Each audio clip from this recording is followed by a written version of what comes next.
questions that you have for us.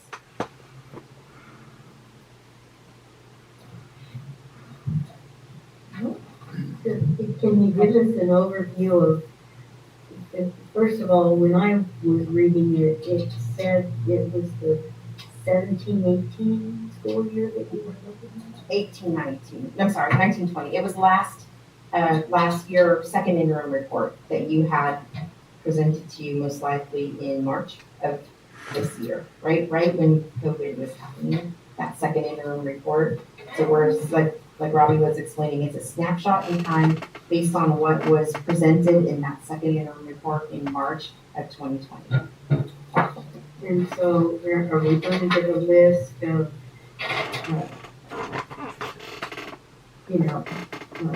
dumbed down list of, we need to make these improvements? I actually feel like that's what Jamie's going to do. No way. In his presentation, he's going to follow us here and talk about, there's a list of things that he's going to be talking you through. So I think you'll see that there. He summed up everything that was in there actually very nicely in a list of tasks that will help get you on the way to more yeses in this report than no's. The areas that you saw for 17-18 would be those specific questions that span where I had said, current year and the 2 prior years. So throughout the report, if you saw 17-18 listed, it was that type of question, like how have you been doing over the last few years? So We've been changing a lot. Yeah, and it shows. Yeah. It shows that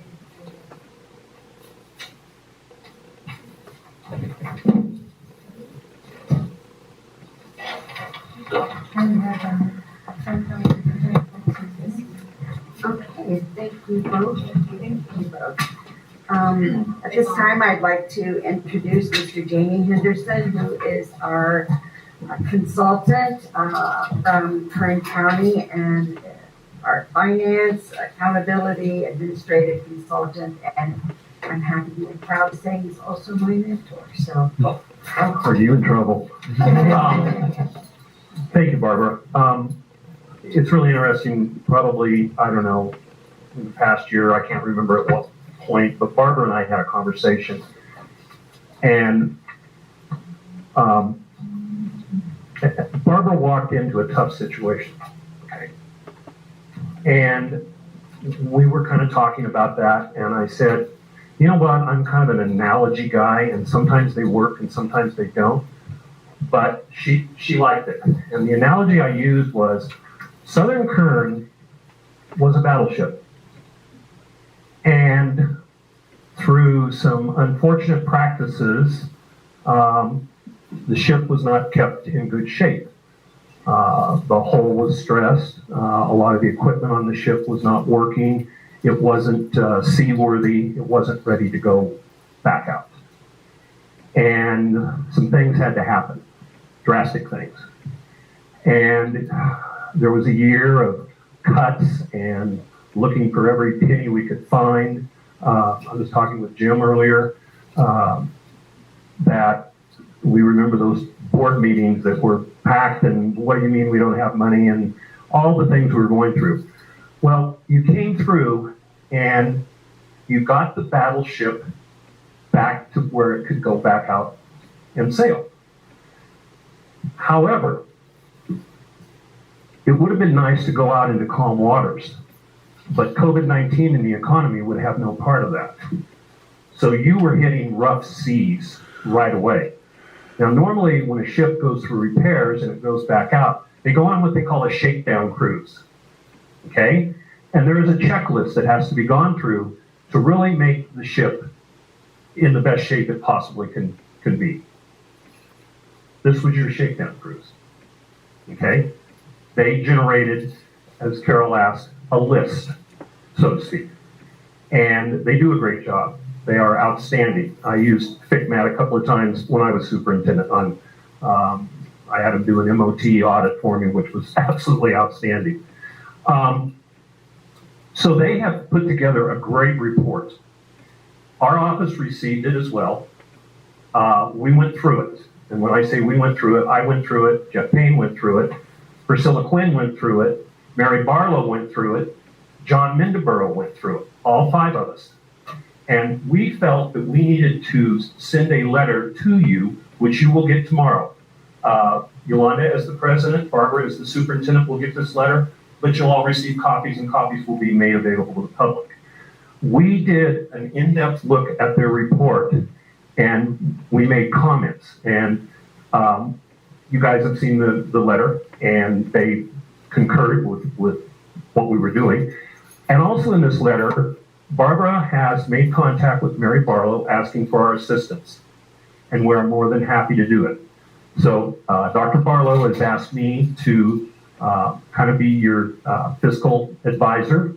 They're going to assign a gentleman named Dennis Franey. Dennis happened to be my assistant super business for about 8 of my 12 years as superintendent. Does an excellent job. Jeff Payne, Steve Mattern, others. And we want to assist you in going back through this, developing that list, kind of getting the timeline, and looking at the things that need to be done. So that's what's on the horizon. Now, let me share just a few things. And actually, I have copies if you want to pass those out. Gary, just pass them down. Until everybody gets them.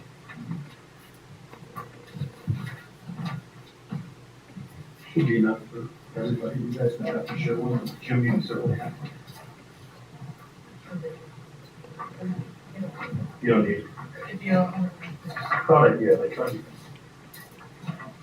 Yeah, you have about a 10-minute challenge. Yeah.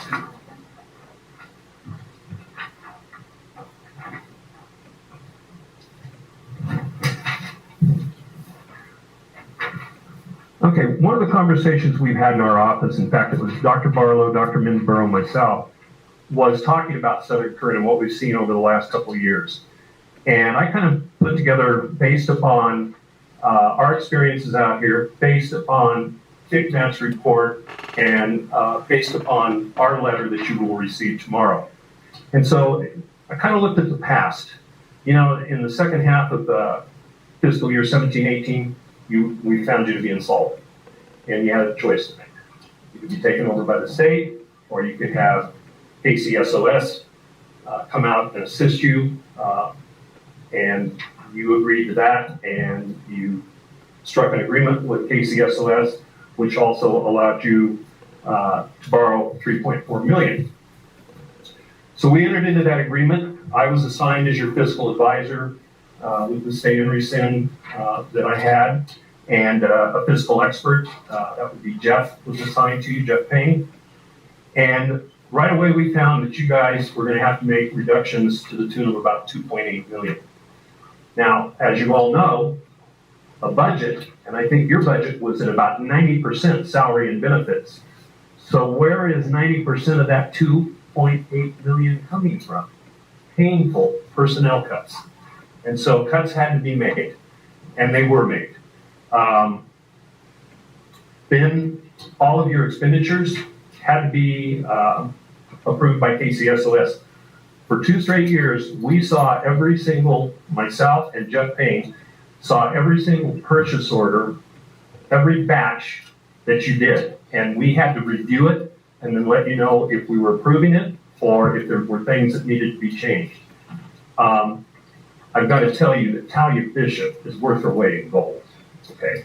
She was outstanding to work with, as were, you know, Leanne, Barbara, Jonathan. It's been great. Sally, you know, I call up Sally and I go, Sally, what's this? What's going on? Okay, yeah, it's this. Okay, thanks. I don't know. I think she knows everything. I really do. She's a wealth of knowledge. So She's not allowed to retire. Oh yeah, that's automatic. Yeah, you're right. So anyway, we spent 2 years doing that, and you guys have come a long way. So if we look at the present, you're going to have, we projected ending fund balance of 1.3 million or 3.5%. You realize an additional LCFF revenue amount of 2.5 million. You have monitored spending and not added new positions. That doesn't mean that more monitoring and checks and balances don't need to happen, as Vic Matt pointed out. They do, they really do. So remember, you're in your shakedown cruise. Now we're gonna start fine tuning and doing those things to really make the district in the best possible shape from a fiscal standpoint it can be. You've repaid the $3.4 million to KCL SOS. All this in 2 years. That's pretty stinking good. So you finished your agreement with KCSOS. So good news is you don't have to deal with me anymore. Okay? So what's the future look like? Well, we would ask that you seek assistance and training from KCSOS fiscal and management staff. And don't limit it to that. CASVO, FIGMAT, AXA, others have trainings that might be of value as well. Okay? You are going to have to implement further controls to monitor the budget and spending. You need to utilize best practices to monitor enrollment and its impact. Your situation, my observation of your situation is that you are starting to have some declining enrollment, and I think you guys probably picked up on that. But you're in a unique situation out here. You have people that are here because of the base, so it's a fluid population a little bit at times as well, okay? And I don't know that there are any new home starts or that many going on in this area, which would generate students. Are there some starting to come in? Okay, that's great to hear. I was not aware of that. And we can talk about that. I don't know if you use any kind of a generation factor. We used to, in my district, we had a CFE, and when we first started looking and monitoring the homes, we were getting about 0.62 students per new home, and within about 10 years, it dropped down to about 0.41. But that's the area where I was. That may not apply here, but there's ways that we can figure some of that out. You need to develop practices and policies for a healthy fund reserve. That was one of the things we, from the get-go, talked to you about. You had no reserve. That's why you had to borrow money. Okay? One of the reasons why you had to borrow money. There were other reasons as well. And then right out of the FICMAP report, I've added, didn't add, but I included, review and consider any studies, reports, evaluations, or audits that contain evidence that the district is demonstrating fiscal distress and recommend possible solutions. Conduct a study of the business office and human resources operations and provide recommendations to roles and responsibilities and procedures. Okay, I think that's really important to do. Sometimes we can get into a habit. We've done it this way for years and years and years. Okay, is that the best way you can do it? So those things need to be looked at. And the reason why I bring this up, and I call this the future, is because if you address these things going forward, we don't return to the past. And I don't think you can do that. And I don't think you would. But we have to be vigilant in what we're doing, and we have to be purposeful in the things ahead of us. So, don't know if you have any questions to me, but that's all I got to say. Anything? Questions from FICMAT? Anything at all? Okay. Thank you. Yeah, thank you. We're not going to be rude. They have a great way to travel. I have some ways to travel, so we are going to bid you a great evening and thank you. Thank you. Thank you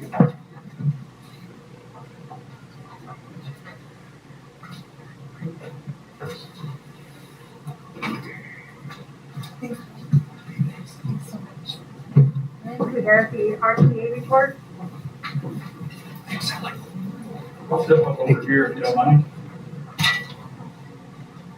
And Mr. Wexler, you can tell me as long as that gets picked up, I'm fine. I think on the back of this report, though, you didn't see that it says to get Mr. and Mrs. Coleman to retire. That would certainly help the fiscal outlook as well. That's as well as that one over. Good evening, ladies and gentlemen. First of all, I appreciate the board's understanding with the number of letters and emails we received from teachers over the last 2 weeks. I did not incite this outpouring of opinion. After the last board meeting, I immediately began getting emails from teachers with serious concerns about the return of in-person instruction. A common theme was, what can we do? My response was to let the board and superintendent know the other side of the story. You heard several emails from parents about the need for students to return to class. You also needed to hear there are dozens of issues involved with the decision you made. I hope each and every one of the board members took the time to read the letters and emails. I know Mrs. Gaines did because I saw her responses to the teachers. I appreciate her taking the time I know she does not have. Believe me, I feel her pain. Barbara, I greatly appreciate your effort and commitment. In reading the concerns sent by teachers, you saw the same thing over and over again. There were dozens of questions of the protocols and procedures that would be put into place or that would be in place the moment students walked onto a campus. I even saw one letter, I believe, that had 43 numbered questions. This goes to the heart of the objections I raised at the last meeting. Well, I'm very pleased that tonight's board packet has the SKUSD Guide for Reopening Safety Plan.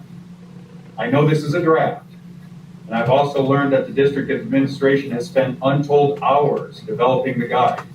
Had RTA seen or known of the existence of the plan over the last month, teachers could have been somewhat reassured, and there would have been fewer questions brought to the board and to the superintendent. But again, I'm glad to see we have a comprehensive document. 10 days ago, RTA submitted a proposed addendum to the board-approved MOU for the reopening of schools. The provisions of the addendum are to take into account in-person instruction. Many of the expectations in the addendum are related to the district's safety plan. As of right now, however, RTA has not received a response to the proposed addendum. Once we have a response, we will be able to enter into negotiations. Because of the need for negotiations, the portions of the safety plan that still need implementation, the extensive task of placing students in 2 equal instructional groups by class and by class period, along with additional distance learning group and model, RTA recommends the board approve dates that are on the safety plan. January 11th for Gen Ed students and November 2nd for students with special needs. This is item 7B on your agenda tonight. I had a very good meeting with Mrs. Gaines last Friday. We talked at length about the schedule for in-person instruction and the model for in-person instruction with distance learning.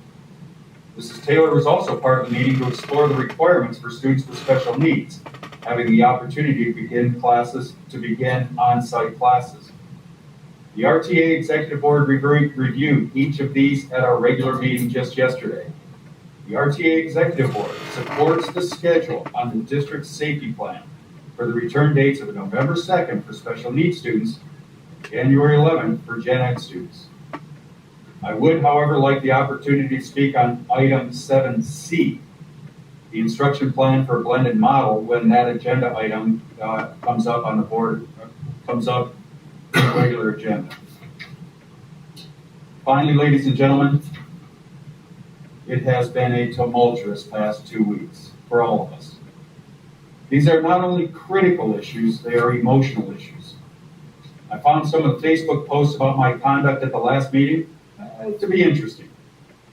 I found the supporting emails I received from teachers, parents, and even students to be inspiring. Dr. Robinson, President Sanchez, I know I was out of order at the last meeting. I said it more than once during the discussion. I fully understand Robert's Rule of Order. I've also witnessed this board and past boards to allow staff members and community members to make comments during board discussion.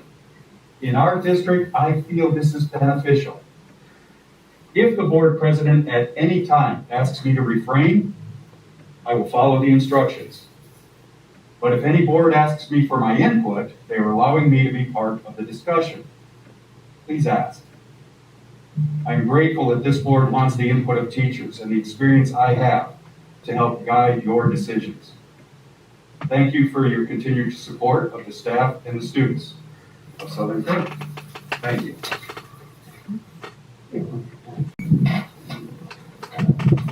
This is from Gary Jones. It says, hello, Board of Trustees. Our CSEA board has been working on the MOU with the district regarding the reopening of the school. It has had some back and forth moments, but in the end, both sides have come to an agreement and are ready to sign off. You should be seeing this on your agenda sometime soon. Recently, CSEA has been informed about the Educator Conference. Typically, this conference is held in Sacramento during school days, so it is difficult for employees to get to the conference. The next one is held on March 2021. It's going to be a virtual conference. This means that potentially all of our paraeducators can attend. We reached out to Mrs. Gaines and Mr. Barth, and they graciously agreed that we could pay for our paras to attend the conference. This is a wonderful opportunity for skill training and gaining great information regarding their challenging and ever important job. We would like to express our appreciation and gratitude to the district for helping us with this. Our paras are excited to be able to attend this year. This is a great example of morale boosting and equitable acts of our classified employee desire. It shows that our district does care about every staff member, regardless of their job. In the past, it hasn't been often that we were offered such great opportunities. I am happy to see this turnaround in our district and hope to be able to see more of this in the future. We are eager to see how the board votes on the district reopening plan tonight. Thank you to everyone involved in keeping our schools functional during this wild time. Many of us, from administrators to support staff, have been working straight since our initial shutdown and doing everything they can to ensure that our students return to campus. Everyone will be kept safe. A big shout out to everyone involved in planning and prepping for our return. Thanks, Gary Jones. Okay, CBO report. Thank you, good evening. I have included in front of each of you tonight a packet of information that much of which is fairly hot off the press, as it were, having come out today from the county office and from school services. This is the guidance information that we receive as we develop each of the budgets during the annual budget cycle, we receive updated versions of this, starting with the adopted budget and moving through first interim, second interim, third interim, and a 45-day revision if necessary. From the county office, the first document, and you can see that there's common themes through them. These organizations work closely together, but they don't always flow in unison. They don't always agree with each other. School Services of California is usually pretty explicit about when and why they differ from others, and so they tend to be an important source of information to monitor and weigh against our county. Our county values their opinion highly, and they often speak to us on our monthly meetings directly. And they have not yet released their financial projection dartboard, but that should be coming out in the next couple of weeks. And it'll be interesting to see, since it is coming out after the common message this time, the common message comes out from the County Superintendents Association, so it's fairly consistent across the state. School Services coming out after them. There's data charts in the current common message that School Services is typically the leader in putting out. So things like COLA and information like that. So it'll be interesting to see how closely they align as we move forward over the next couple of weeks, moving into the process of budget. Thanks.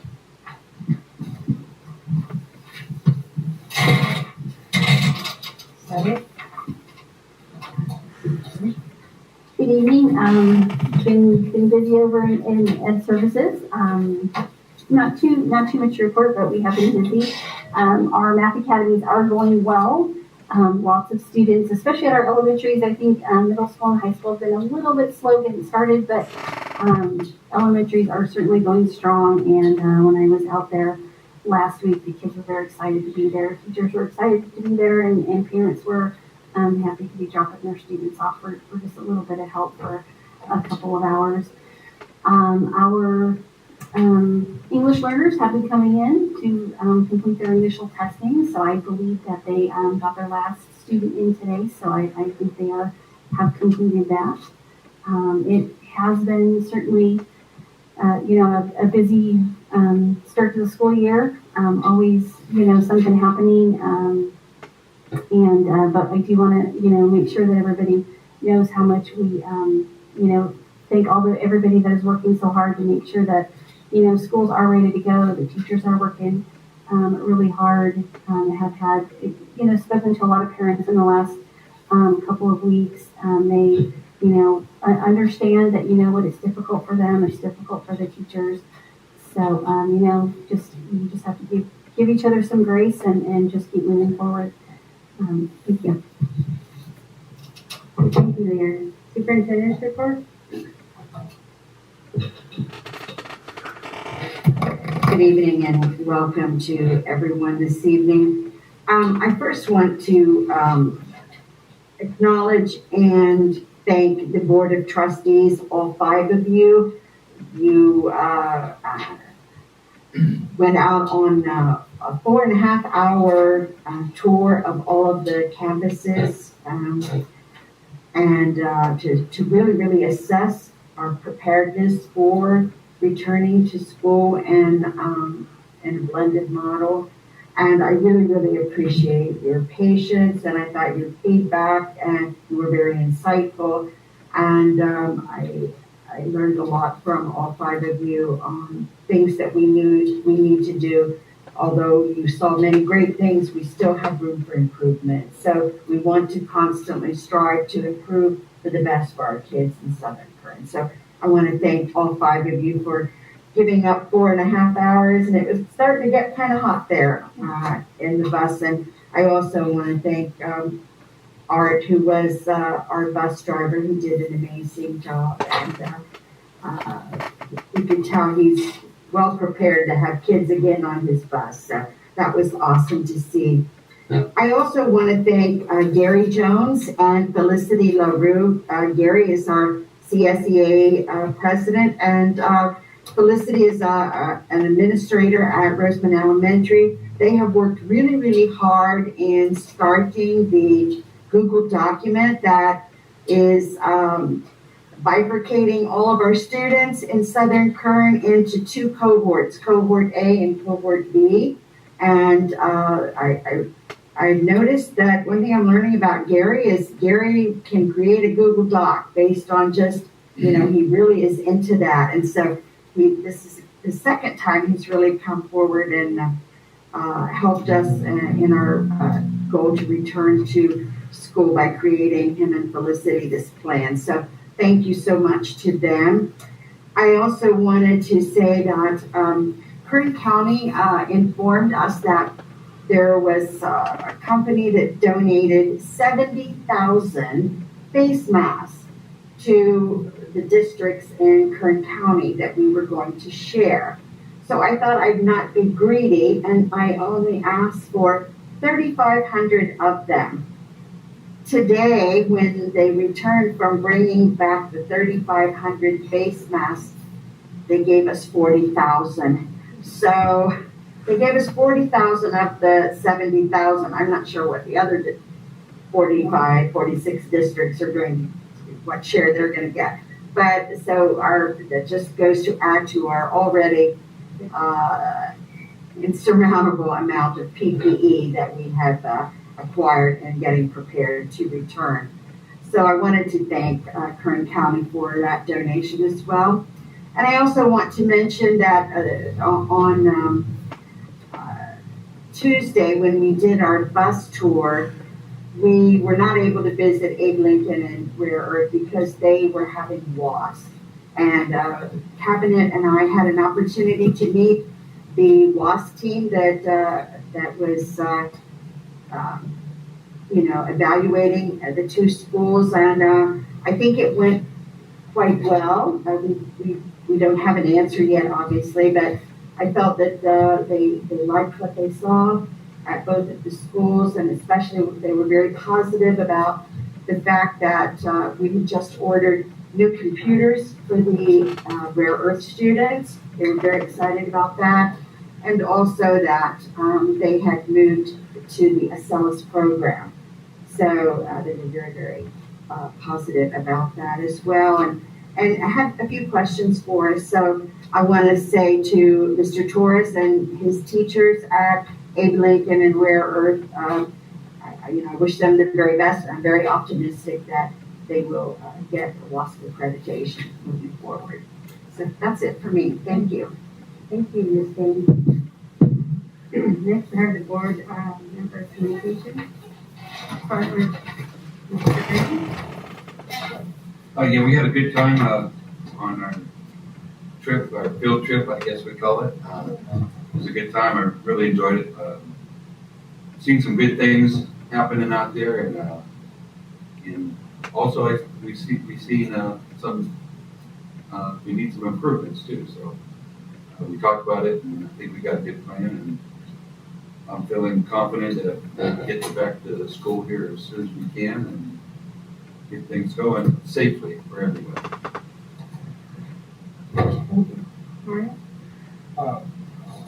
I also want to say that the tour that we took on Monday showed that we are really close to being prepared.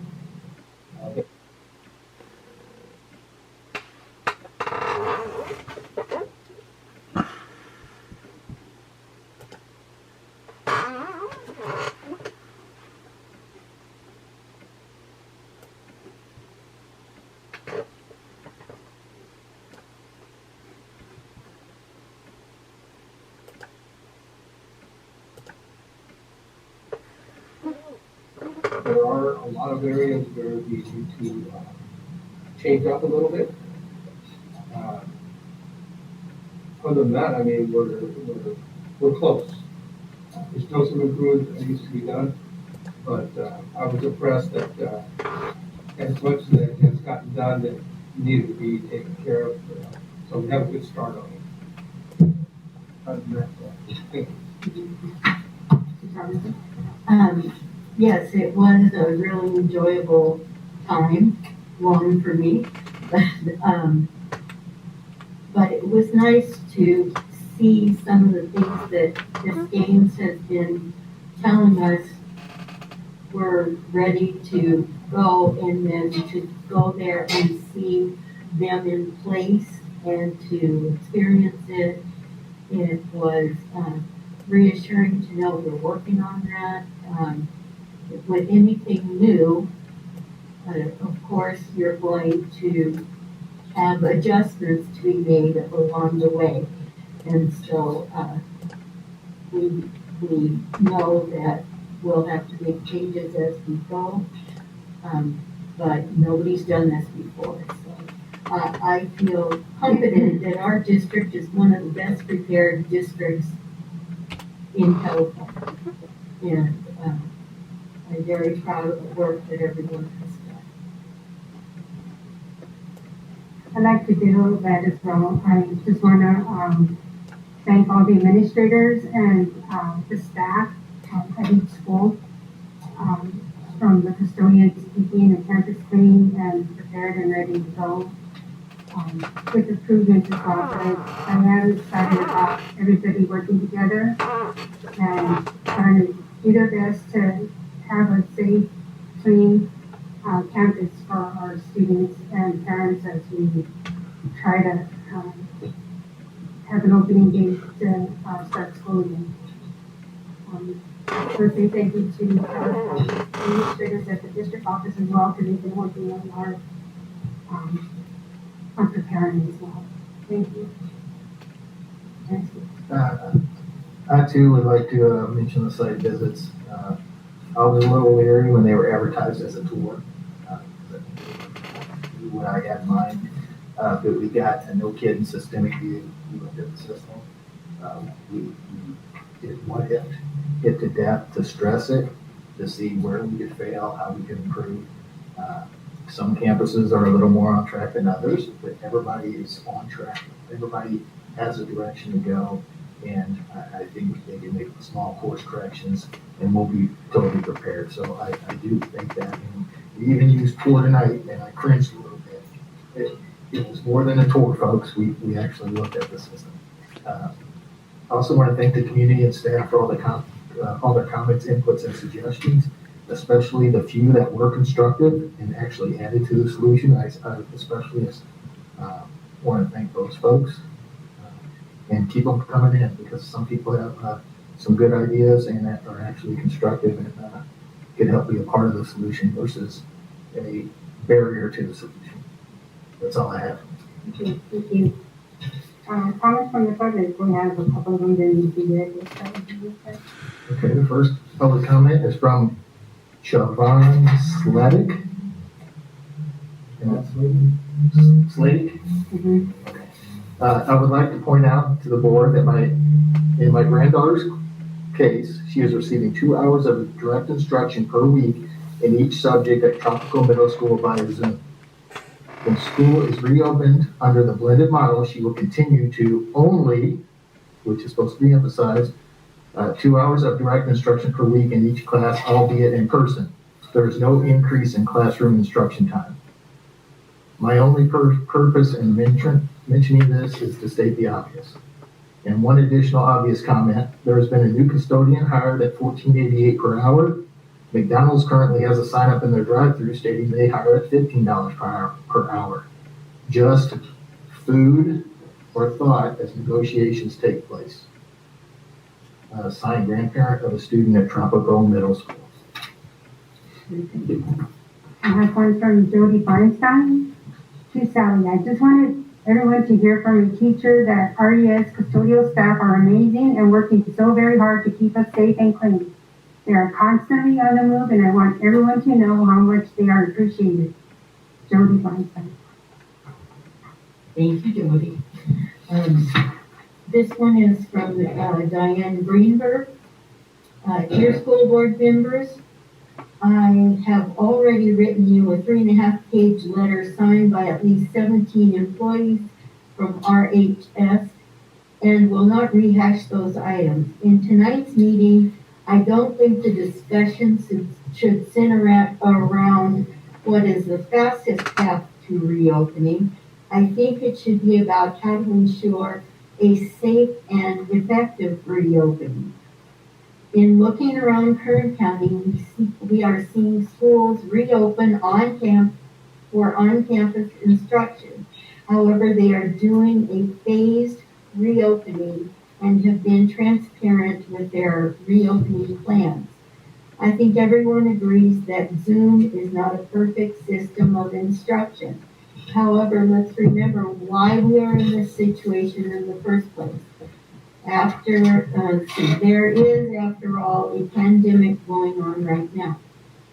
There are risks that are involved in going back to campus. When considering reopening our campuses again for in-person instruction, please consider the timeline that is needed that we can accomplish this as safely as possible. Do realize that if a teacher or student gets infected, those they come in contact with will have to quarantine.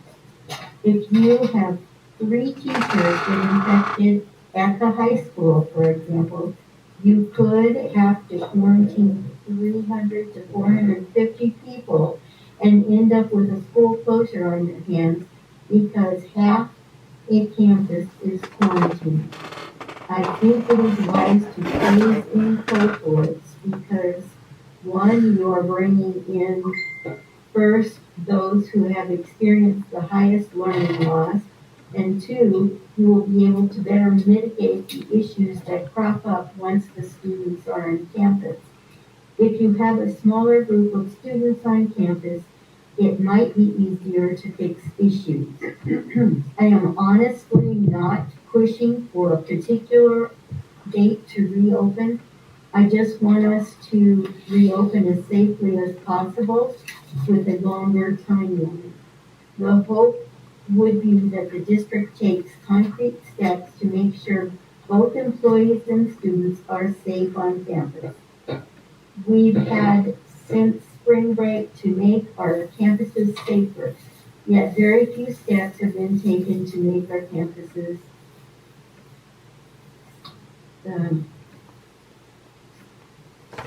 safer. My hope is that our district will finally take real measures to make campuses safe. Please, when considering the plan to reopen, include training for all staff members on safety protocols and the expectations put on all levels of staff to maintain a safe environment. Please provide clear information to students and families about the expectations for students and families to help keep everyone safe as well. As also part of this plan, please provide training and ongoing support for whatever new technology is being put in place.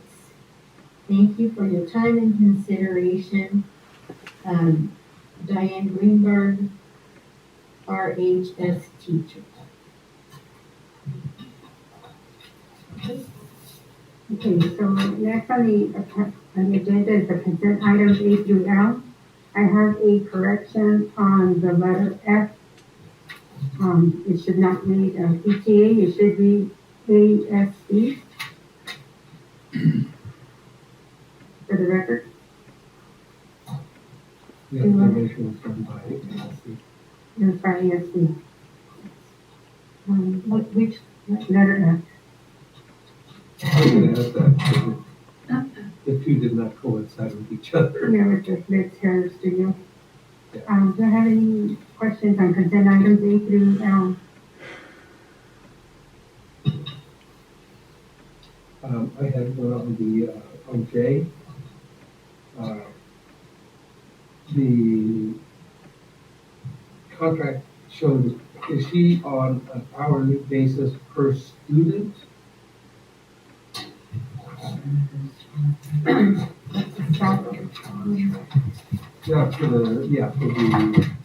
She's a psychologist, correct?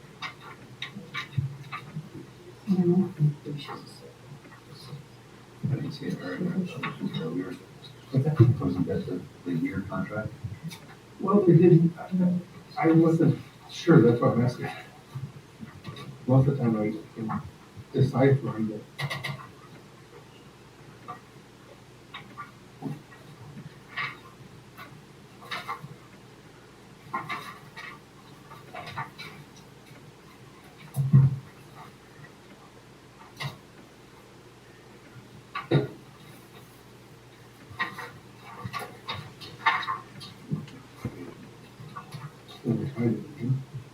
It says that Heather Drawer, if you look on page 105, it has the agreement contract cover sheet. It says that she will conduct an IEE to emulate the psycho educational assessment conducted by Southern Unified High School District. If you compare it to this agreement with the second opinion, this service is for one student. For the year. Well, That's what the test costs. Is that what the test costs? Yeah. Okay.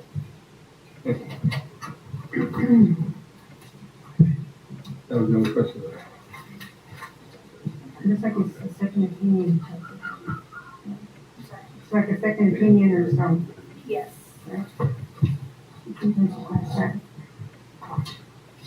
Okay.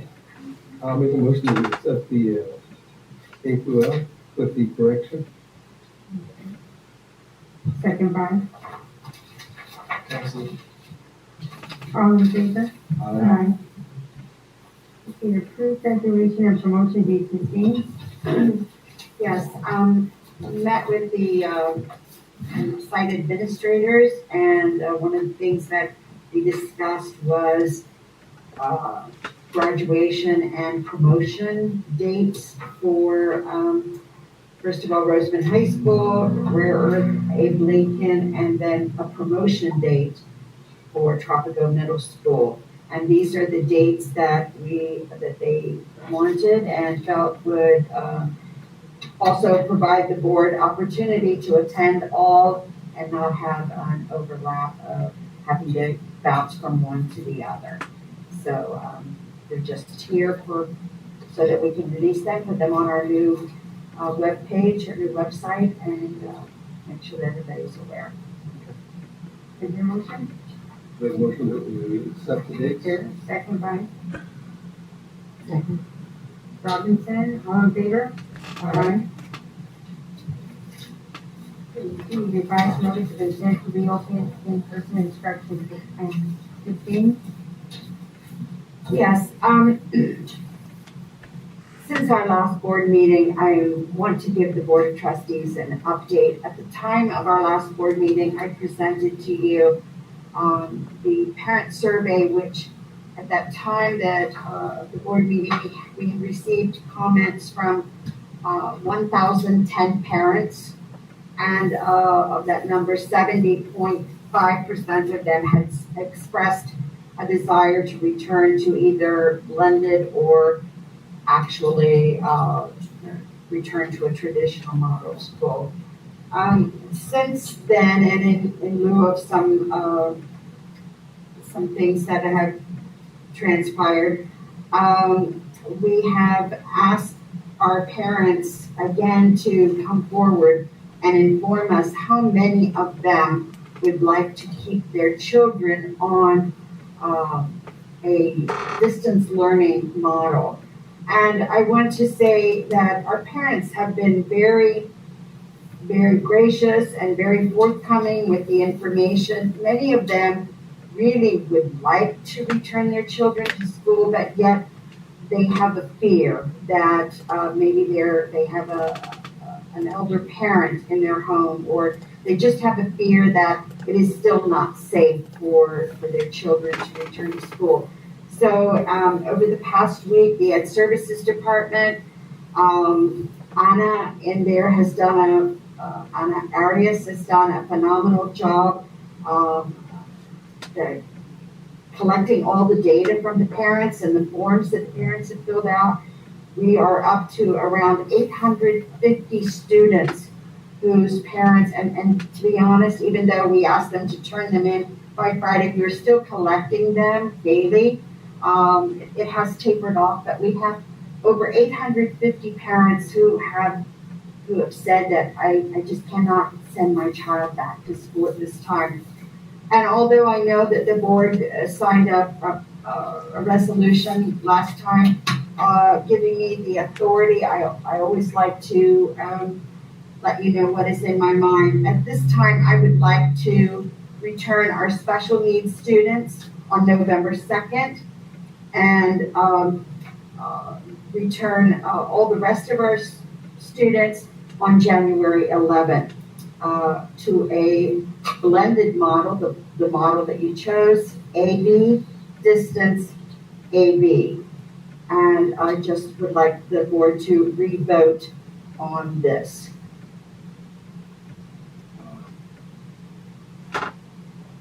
Now, I'll take a motion to open it up to discussion. If we go to, at this point, I can see that we are not ready to open all of the 27 like we had planned. If we bring in our special needs students, because they are the ones that need the most instruction, bring them in first. And then maybe bring in another group of kids that are struggling with math, English, whatever it is that they're struggling with. Bring them in a little bit later, and then basically kind of a tier type. Is that what we're kind of thinking? We definitely could consider something like that. Mr. Gutierrez, right now I have my Math Academy kids already coming after school. And so far that is it's very structured, and it's working out really, really well for the kids whose parents choose to have them attend the Math Academy. It's strictly by choice. But I want to see how it goes for our special needs students, and if we feel that that we can bring them in maybe perhaps some of our English learners and our most at-risk students, that could once we set the date to bring in our special needs students, then we can at any time after that bring in additional students. But I'm thinking probably the best plan in order to give everyone to resolve a few issues that we did still see at our sites that we need to as you mentioned, a couple of little things yet that we know we can improve on between now, just given a little more time. I think that with everybody concerned, one of the things parents shared with me, some of them, is that some of the parents are even going out of town and will not be here. And so they really kind of look forward to keep their children on distance learning for a couple of weeks there. And other parents said that if we create they like my cohort plan, and perhaps after they see if it works out, that they might, after a couple weeks or so, start sending their children back to school, because they know they would have a seat in cohort B, which I'll talk about under item C. But I think right now, to keep it pretty straight, special needs students November 2nd, continue with the Math Academy, and reopen with the blended model, everybody January 11th. So what I'm hearing is the plan that you just stated is something that the staff is behind. The staff? The staff is behind those dates. Let's ask From Jim. what we heard earlier, the staff is behind those dates. Jim said it's when we get to item C. But we're just talking dates right now. Yeah, just talking dates. From what I heard earlier in the comments, the staff is behind the 2 November and the June as well. I believe that is so. I mean, from what I've heard, that they are behind the, we cannot just stay out forever. Yeah. I'm sorry. We had to, the initial request was 2 weeks ago, I believe Mr. Twellman mentioned January, why not January 11th? As many of the so-called districts around us were coming back on January 11th. I believe this is the absolute short anything happening in the state, or with COVID, a spike, a major spike, where the governor steps in. I believe January 11th would be the latest we could still do our distance learning, and then come in with a blended model. So my comment about this is that we get little bits and pieces, but Mrs. Gaines is getting information. She's dealing with all these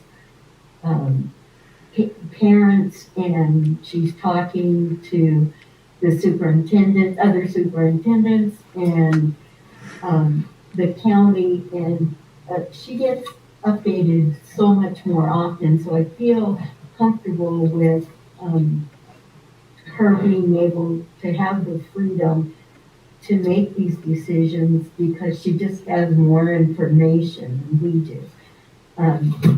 Although I do appreciate you wanting to keep us apprised of what's going on. I respect it, letting her have that decision too, but I also want to know all the facts. I believe visiting the school sites open up our eyes, open mind a lot more. And we may be out of order or whatever, but I would like to hear one more time from RTA that it sounds like a good plan for the 11th, 12th, 11th. I've not put out a formal survey, so I can't give you data. If the board wants that, I will provide it. My intuition, based on all of the information that I've gotten from teachers, is that they would feel a lot more comfortable with the district's preparedness with a return of most of the students on January 11th. And as I reported to the board in my discussion with the RTA executive board yesterday, which are the elected officers and elected building reps, there's about 20 of them. That was their preference, and that's what they would endorse in terms of the dates to return. November 2nd for our special needs cohorts, and then January 11th for all of the other things. Anything in between, Mr. Gutierrez, all these items, all of these models can be discussed and considered. And the teachers have a lot of good ideas about what may or may not work. And we can certainly continue those discussions. But I think in general, those are the two groups, those are the two dates with those groups returning that a majority of the certificated staff, the RTA unit members, which is all the teachers and the school counselors, they would be behind that, yes. They would feel a lot more comfortable with the district's preparedness. And again, the document that's in the board packet that Mrs. Gaines and the district administration have prepared shows a tremendous amount of preparedness physically that you guys saw on your, not tour, Mr. Tanker, you gave it a different name.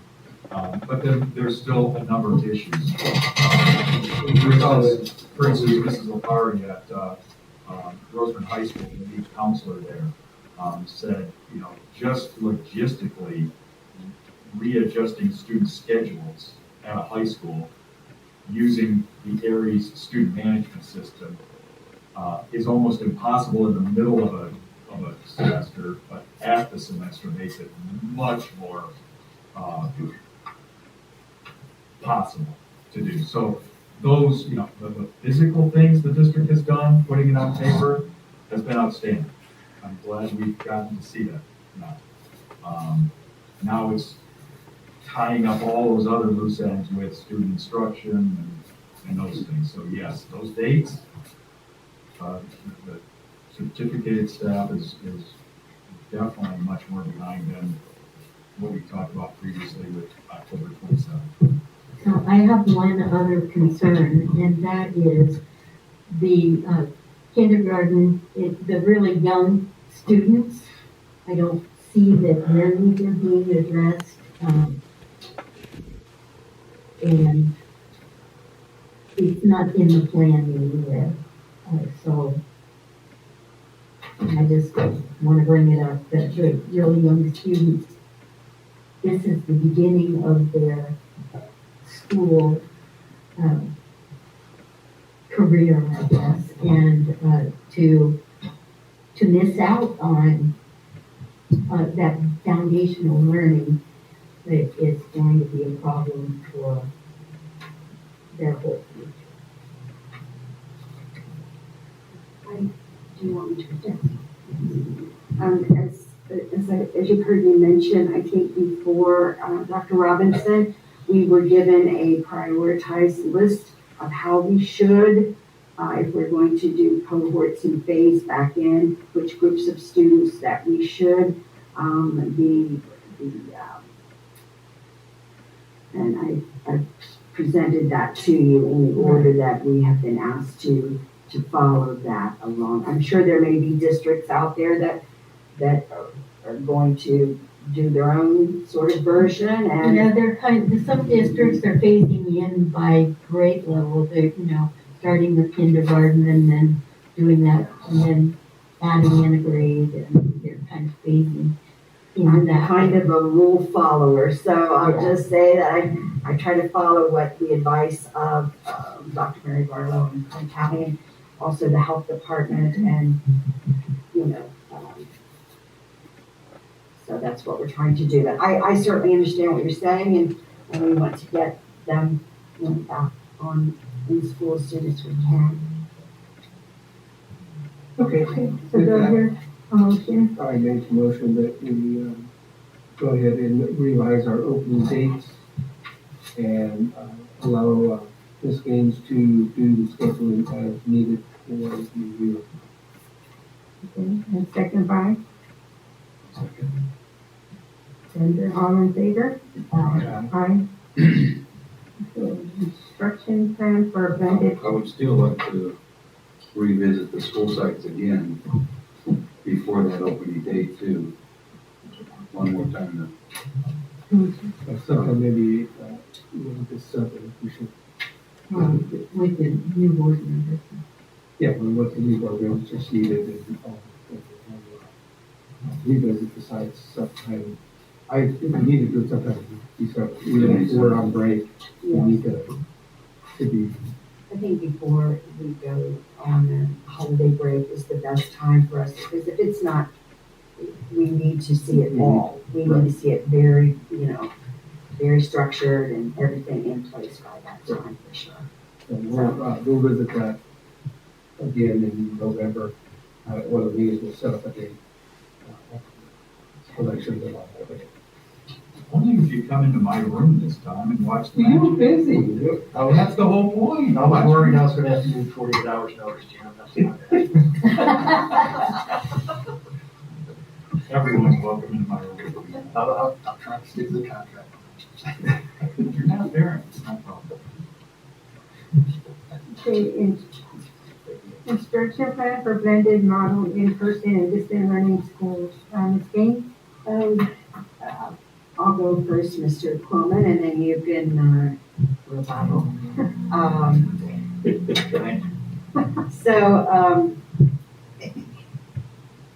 had this come to mind actually at 4 a.m. because we have to remember when we are creating a model, it has to be, we really need to strive to meet the needs and accommodate for every student in Southern Kern. And there are students out there whose parents are, they have the right to be a little fearful at this time. We are in a pandemic. We're spiking. Some states are spiking again. And so we don't actually know what the future holds. And so at 4 a.m. A week or so ago, I had this idea because I was struggling on, I was shocked at the number of parents who wanted their children to remain on distance learning. I did not see it as reaching 850 and above at that time. So this kind of threw my mind into a shambles. So I came up with keeping to your AB distance, AB. I'm going to just try to explain this very simply. If you have a class of 30 students, whether you're at elementary, middle, or high school, just take a class, one class, where there might be 30 students. And on cohort A, let's say out of that 30, 25 of them are requesting to return to school. But you have 5 out of the 30 that parents want them to remain on distance learning. We have to take every student in Southern Kern and place them on using a hybrid model. They all have to have a place. It's like they have to have a place value. So they're either in cohort A or cohort B. And so what I did to reduce the pressure on the teachers and to reduce the amount of work, I decided that on cohort A, we will put the first 15, any 15 of the 30 students who have requested to be back in school in person. So on Mondays and Thursdays, cohort A, the teachers would not have to do any additional Zoom. They would place work on Google Classroom for cohort B students, but the actual explicit direct instruction, we're delivering explicit direct instruction, that's what's best. And so on cohort A, those 15 kids will get live instruction in front of the teacher on Mondays and Thursdays. And then for cohort B, you would take the remaining 10 kids who want to be in school, and they would have a seat on B Day, cohort B Day, which would be Tuesday and Friday. And also the 5 students whose parents want them to be in distance learning still, the teacher would have to then turn on the camera and turn on the Zoom, and those kids would have to, follow along with the teacher on B, Tuesdays and Fridays. The great thing about this plan is, if 2 weeks into it, I'm going to use you, Mario decides to send his child back to school, the child is on cohort B, they still have a seat because the 5 seats for those students are empty. We're not going to put other students in there. Those seats are empty because those kids are on a cohort and they could come back at any given moment and really not interrupt the program and plan. And of course, on Wednesday, that's the distance learning for all the students. So they're all on the same playing field for that day. I believe it will work. I've run into who went over my head to turn down and said, because it was an algebra student at Tropico, so must be his, why do I have to lose my teacher because I don't want my child back in school yet? I want them to stay home. You know, so there are children out there that have issues. There's parents who have issues. And so they have that right. But our job as a school district is to accommodate for every single child. And so I believe this is a good plan and it will work if I can get the support of the teachers. Like it's an informational item for you this evening. Right. Okay, Jim, if you want to speak on it? Yeah, I'd asked to speak on this particular item. I believe it's a good starting point. I fully understand where Mrs. Gaines is coming from. We, just in our executive board, we've talked about it that much. Other teachers have read the plan or did see it in the board agenda and read through it, so I've gotten some input from them. I would like it to be a starting point. I would like to rely on the expertise of 170 teachers who've been doing this for 3 months in the spring and 3 months now in the fall, as to what variations might address all the needs and concerns of the parents, the district, and most importantly, the student instruction. There's some inherent issues with it. I didn't want to bring in the discussion about Promethean boards because I have some information about them. I've done some research and gotten some input from people who use them, and I think they'll be an interesting addition to our instructional program, but it's not going to be the magic pill. But it offers some interesting ways to incorporate everything that we do. It's funny because as we add all of this technology, we're tremendously limiting the ability of a teacher ever being out of the classroom, because if a sub's in there, they can't deal with any of the technology. They don't have the login information, and literally they can't teach a class because it's so technology intensive. But like I say, I see where Mrs. Gaines is going with this. I agree with a lot of what she's talking about there. And I do. I think it's a real good starting point, but I'd like to, now that we have this time between now and January 11th, more realistically December 1, because we definitely need to know where we're going by that time, and just get some things finalized. I see the possibilities, but I'd like to also get the input from, again, 170 teachers, and maybe somebody out there has the better idea none of us have thought about. But I really appreciate the board's direction and Mrs. Gaines' approach and idea here, because we are so much closer than we were 2 weeks ago. Oh my goodness. We've taken leaps and bounds, both with how we're going to bring students back, but then also how we're going to provide them with the instruction. So yeah, I just want everybody to understand, we feel that there's some issues that need to be addressed here, and it's a starting point, not the end point. But by December 1, maybe we can find what that end point is. Thank you. Okay, business and operations. Mr. Barth. Yes, thank you. I wanted to simply do a quick informational item here this evening. There is no backup other than the comments that I'm making here. If that's what you're looking for, I didn't want to have you looking too long. Several years ago, the board was presented with something called a policy, but it was never really treated as a policy. It was never included in board policy on Gammon Online or anything. It was more of a protocol and procedure to be implemented internally between HR and business services. And the item addressed all staff in some ways, but primarily it was really focusing on classified, unrepresented staff. And I think that's the most critical component of it. For represented, as in CSEA, classified staff, we have a collective bargaining agreement. For the most part, we follow it, though we need to bring some lead time practices in alignment so that we're treating all of the covered unit members equivalently. This is, specifically I'm speaking to vacation time.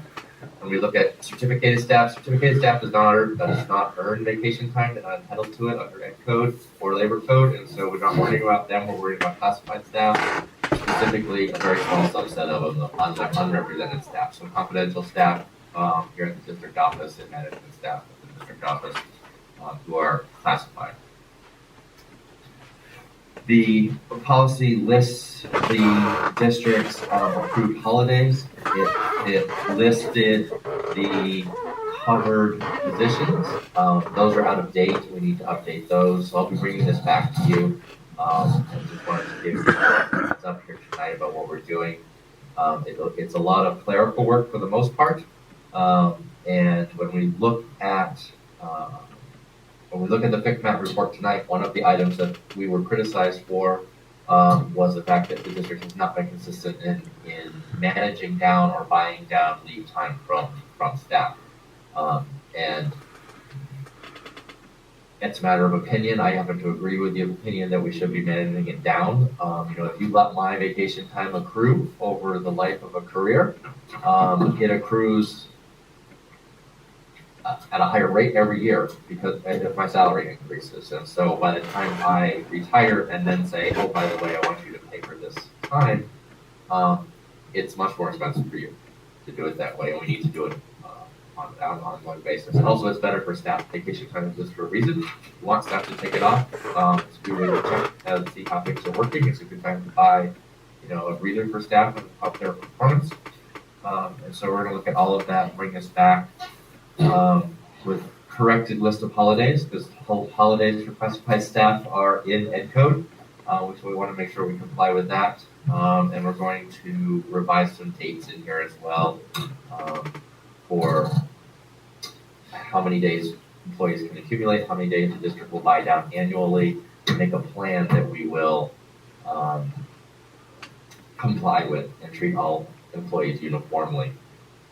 When this was originally brought to you, it was supposed to come back to you annually, and it never did. And so my proposal would be that we bring it to you, have you look at it, get buy-off on it, and then we would not bring it back to you unless there was an operational problem with it. We would want to implement it, so it would be an ongoing procedure of the district until such time as we felt it needed to be changed, statute changed, it warranted us bringing it back, or there was some operational obstacle to making it happen in a reasonable way. And so we could have that conversation probably at the next board meeting and overcome another point where we can start to overcome some of the criticisms of the FICMAT report, certainly, but also overcome a challenge that we had operationally just in treating people equivalently. So I appreciate your time, and we'll start sending out information through Friday letter and things like that on how we're going to develop revising this and bringing it forward.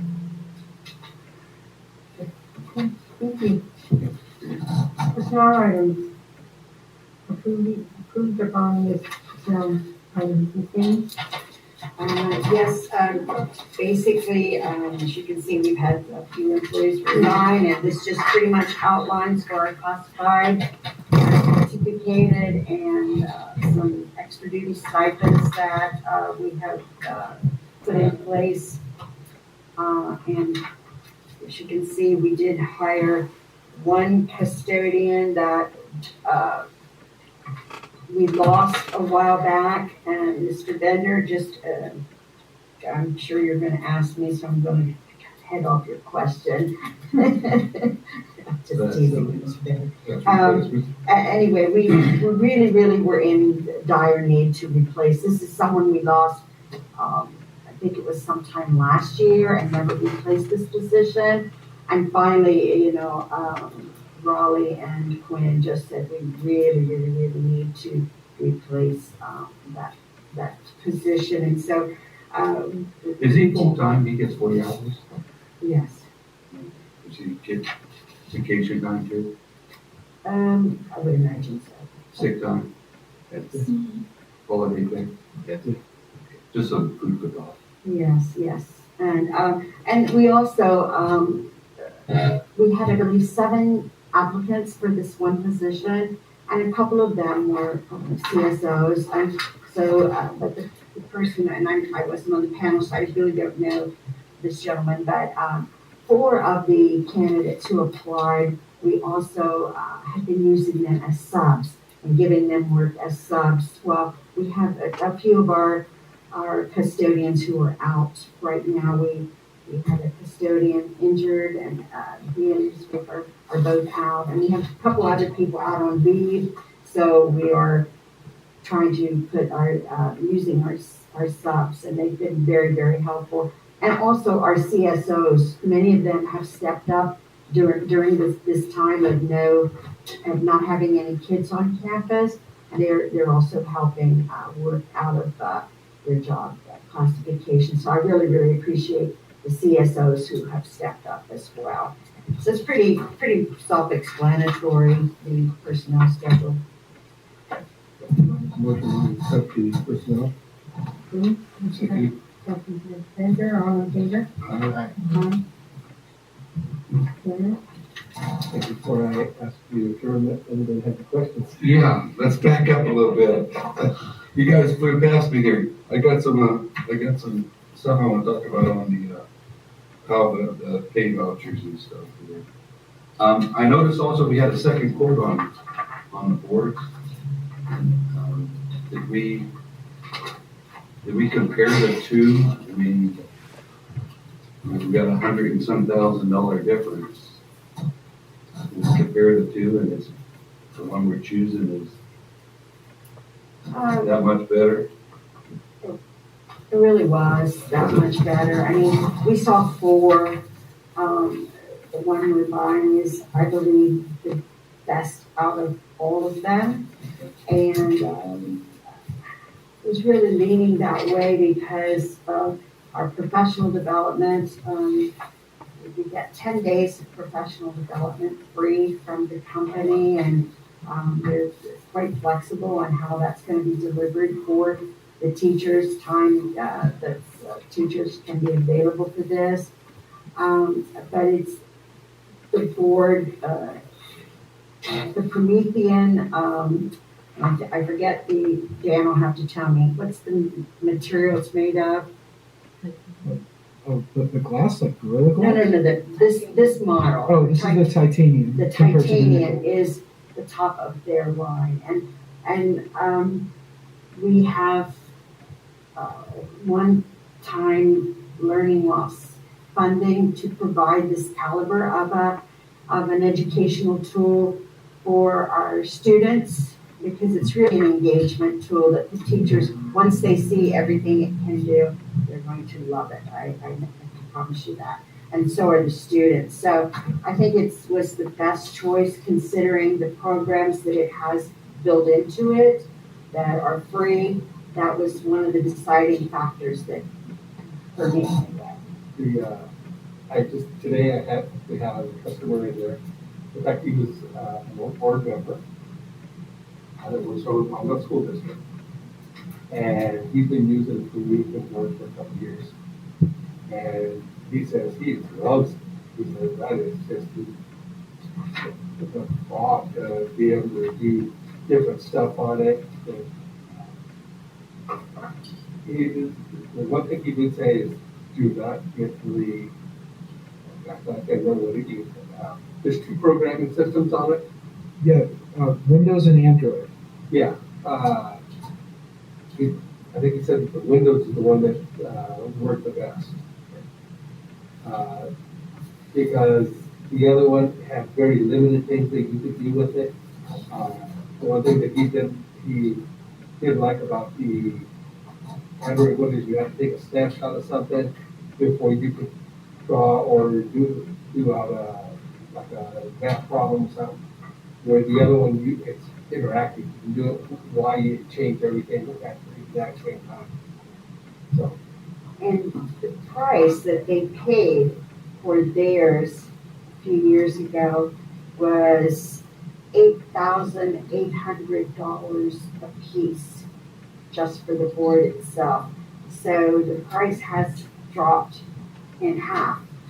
So we'll, as technology comes out, we see that decrease in price. But I know we're just buying a lot of them, so it's a lot of money. it is a lot The price of one because, doesn't seem too bad, but yes, we're spending $800,000. I want to make sure we're doing something right. I've never seen that much money in my life, It's a special one-time grant. but I understand that, but I don't want to just spend it because we got money. no. And Mr. Bender, it's, that fund, there's three sources of funding.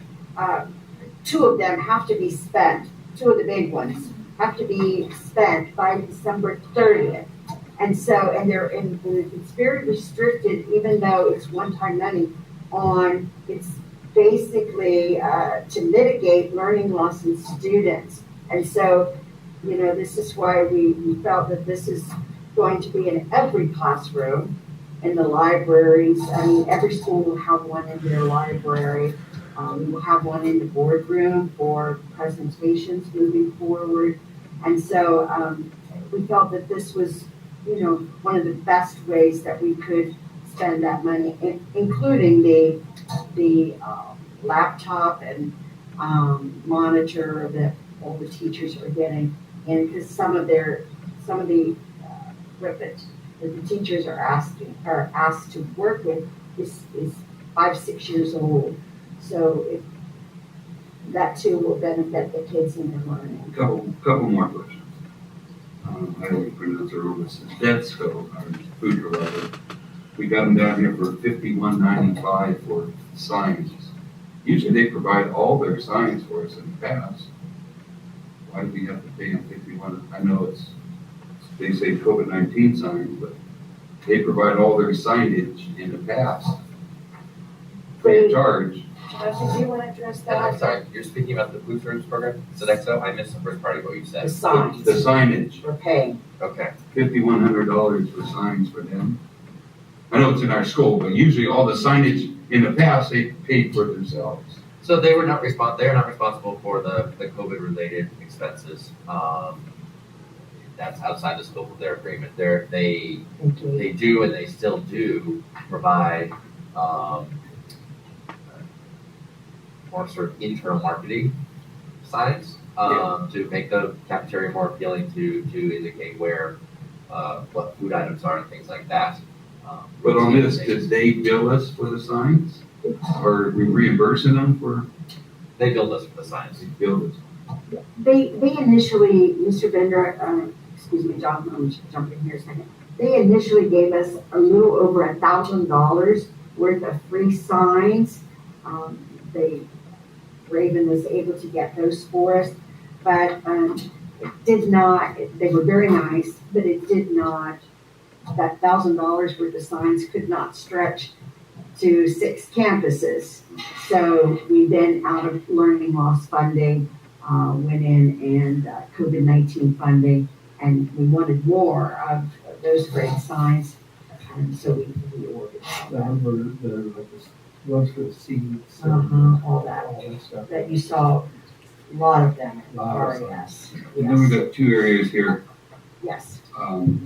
Chromebooks for $53,000 and then student laptops for another $41,000.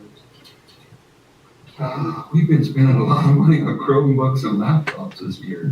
It seemed like, $200,000 not too long ago, I thought. We remember, Mr. Bender, we were at one time a district that was 1-to-1 from 4th grade through 12th grade. We are now a district that is 1-to-1 from TK all the way to 12th grade. So that, in adding those additional devices, that does have a cost factor. Also, one of the things that, equity, we've talked about equity. And so one of the things that was very important to me was in talking to Mr. Torres, just Abe Lincoln is going to get a couple of Promethean Boards, independent study program, but Rare Earth was not, because those students are on a CELUS.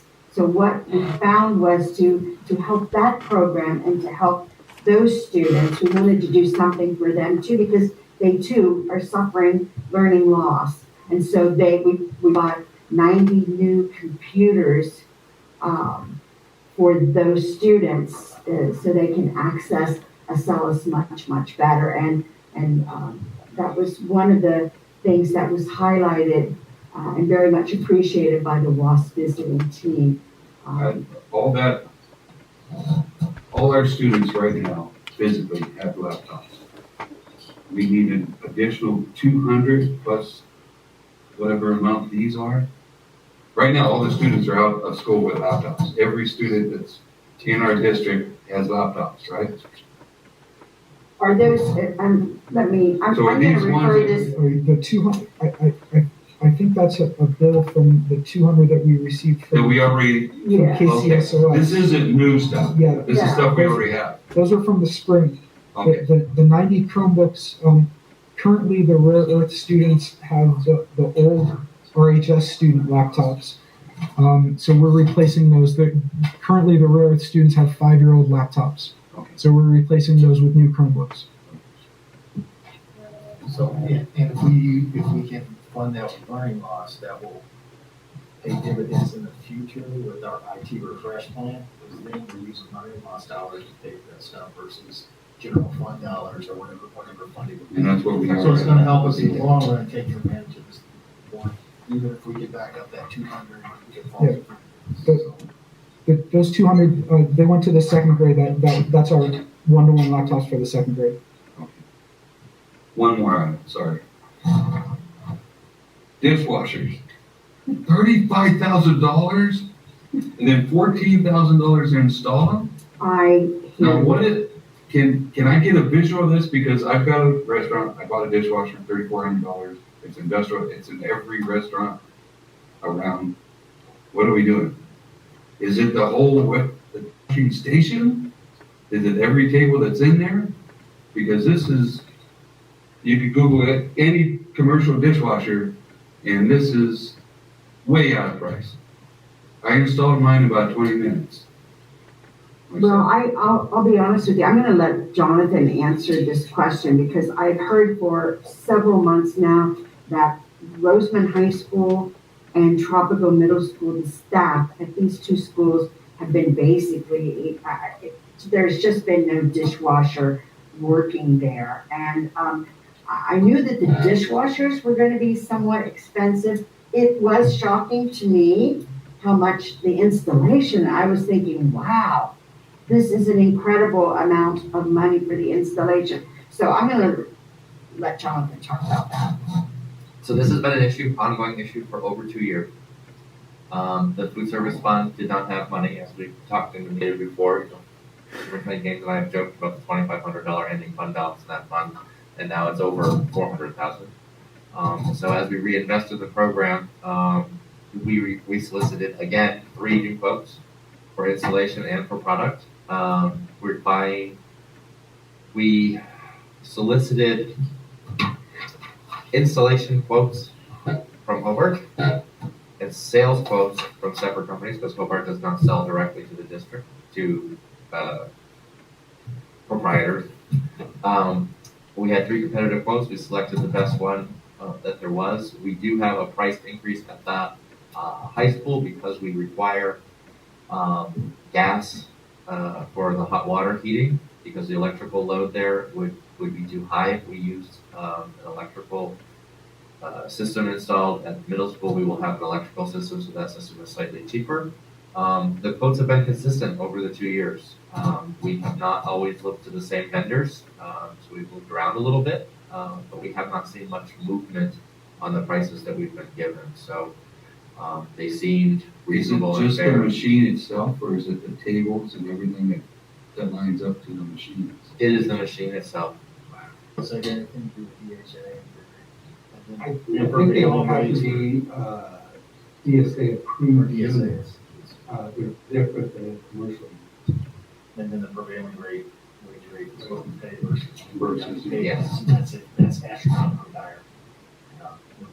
Did we ask Raleigh now if they could install them? Yes, Raleigh was involved in the ordering and the If our development. maintenance the department is specs, able and- to install them? No, They're not? no, we need to have them installed. Did we purchase these already? For them. J&E, they're in Bakersfield, I believe, right? Correct. They would be purchased, the requisition would go through tomorrow, pending board approval. Yeah. I can't approve that until I know what I'm approving. You already did. I already did. Can I avoid my vote on that because? We already adjourned, so you can't. That's, ask those questions when we get there. I mean, I've got a brand new one sitting in the trailer I'll donate you. I mean, that's a lot of money. And I don't understand what it is. I believe you guys got quotes, but sometimes I believe you places just take advantage of school districts. I mean, that just seems, unless it's something completely different than I've never seen in there before, which it might be, it could be. Yeah, and I have a feeling they're quite large because when we were visiting Tropico on Monday, thank you for correcting me, Mr. Tankston, the days get lost in the days. But when I mentioned to the cafeteria manager that your finally got some quotes for your dishwasher, I mean, she was just like so grateful to hear that because you can imagine for a couple of years now what they've been going through. Yeah. So I would imagine they're pretty elaborate and pretty, sturdy items for that price. But I too was a little surprised at the cost, but they're commercial grade and probably have to be, approved for school installation and all of that. Have to be, anything having to do with schools have to go through a different grading process. It's honestly, it's ridiculous. I have to deal with that in my business. A really good example is Cadillac cars. You can buy them all day long on the other side of over in Arizona for less than a quarter of what we have to pay for here in California.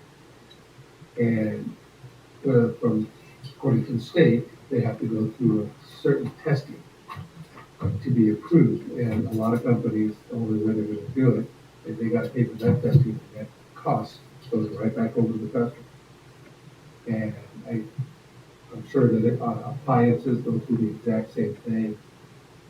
I know the building portion of it, when they do the building, they're way overbuilt.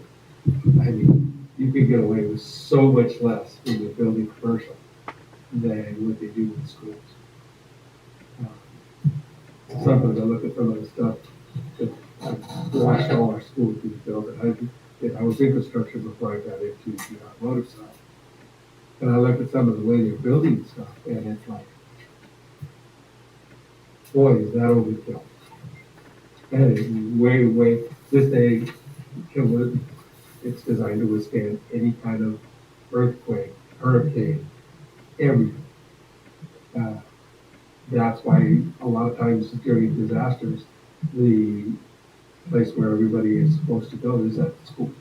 Because when everything else is down around it, the schools still stand.